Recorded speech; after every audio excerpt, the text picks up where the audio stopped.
Unsay kalahian sa so desu ne, so desu ka, so desu yo. Hanggang maglibog ani nga Japanese term, pero once nga masabtan na nimo, mura lang po ni siya og binisaya. So desu ne is maulagi, sakto. O bitaw no? So desu ka. Kumbaga, mao ba? Mao ba di ay? So desu yo. Tinuod kaayo. Mao gyud. Tinuod lagi gyud. When man gamiton si so desu ne.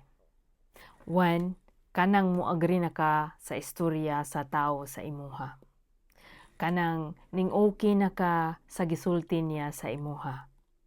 Number 2, kanang maghuna-huna pa. Number 3, kanang polite conversation ka or polite kaayo ang imuhang pag-answer sa iyaha. Example number 1, atsui ne. Init no? Moingon kag, so desu ne. O bitaw, purti ka init. Example number 2, kore, do surun desu ka? Unsa kaon man ni nako? Mingon pod kag, so desu ne. Let me think about it. Huna-hunaon sa nako gamay.